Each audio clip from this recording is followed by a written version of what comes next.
Hey guys, so I didn't know if this was a video that I was ever going to make, and when this event first happened, if I was going to make this video, then I was going to wait until I was in a better place to make it. So, about a year ago, I was in a mental hospital. I was there because of depression, and that was when I found out I was diabetic, and because my sugar was so high, I was having some psychotic symptoms that they couldn't explain, and the high sugar actually explained that. So, I'm going to tell you 6 things that I learned while I was there. First, strip searches are not fun. When I went there, nobody told me that there was going to be a strip search. Nobody. And then I got there, they're like, excuse me ma'am, I'm going to have to ask you to remove your clothes, and we're going to have to examine your bra to make sure that it doesn't have wires in it, which it did, and you can't have bras with wires, anything with strings. So my first day there I spent without a bra, which was really, really uncomfortable. Actually, I spent my whole time there without a bra. It got more comfortable after a while. By the second day we were all in scrubs, and if you were in scrubs, you had been there, you had accepted your fate of being there. 2, you should actually tell people when things get uncomfortable. See, my first day there, first night, I was alone until about 4 in the morning when they bring in my roommate.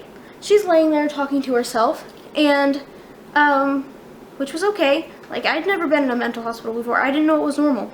So I try to pretend I'm asleep. Eventually I have to pee so badly, I go into the bathroom, and then I come back out, and she looks at me and goes, "Hi." I was like, "Hello."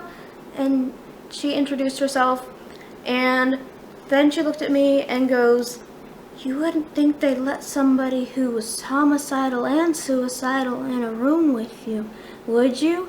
And I was just like, "Oh no." And she had crutches because her foot was broken, and basically she wanted to kill me with the crutches. And all this time, I did not tell anybody because I didn't know if that was normal. It was not normal. And as soon as they found out, I got moved immediately into another room, and she was guarded and kept alone. So, always tell people when you're uncomfortable. 3, people say, "Oh, I'm crazy," all the time. No, you're probably not crazy, because I've seen crazy. And I never want to see it again. But the thing is, see, there was a guy there who came in and colored 50 coloring pages in about 2 minutes. And then later he looked at we had a cup of milk on a table in the TV room, and it had been there for about 4 hours. And he goes, and it was really hot in that room, and the milk was like curdled. And he says, "Is that bothering you? I'll take care of it." And we said, "It's fine." Well, he goes to the hallway and starts drinking this 4-hour old milk that wasn't his. And then he pours the rest on the floor and starts moving around with both hands. Later that day, there was a guy that was really depressed and didn't really talk to anybody. And he was just standing there, and the guy with the milk comes up, and he looks at him and he starts yelling at him about his tattoos, and then he goes, "Why is this man wearing black shoes? This man is making me uncomfortable." And since most of us there have anxiety, this man who was yelling was in fact the one making everybody else uncomfortable. We were fine with the black shoes! Whew. Okay, so on to 4.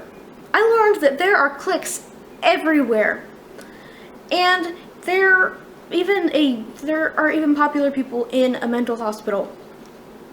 Yes. So there were like the popular people, and that group kind of sat together, and then there were like I can't even remember all the groups, but there were a lot of groups.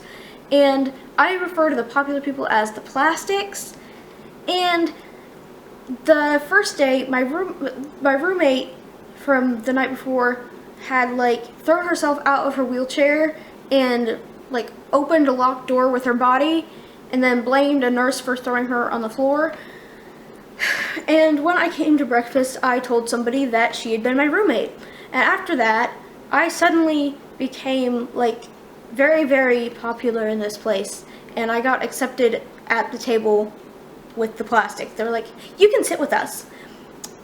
And so that's how that happened. There are cliques everywhere. And if you want to be in the top clique at a mental hospital, have good stories to tell, because we don't have any news. We're bored. It was so boring. We were there for hours and hours a day, just sitting and staring at a TV.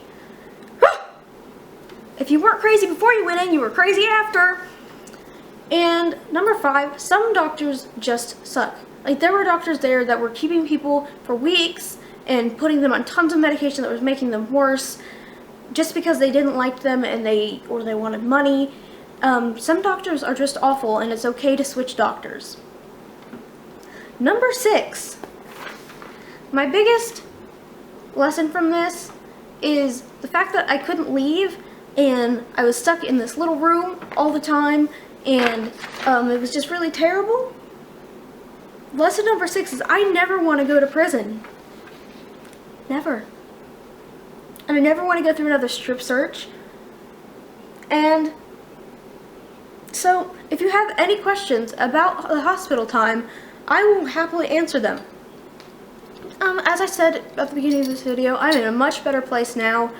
That was a very bad, dark time in my life, and this is a really strange video to share because I know some of my coworkers follow me, and if I hope this doesn't have an effect on future employment. But this is something I just figured I'd be more open about. I've vlogged about it already, so I thought I'd make a video about it. So if you have any questions, go ahead and ask. If you want to share your own experiences, go ahead and do that too. Thanks for watching, and have a great day!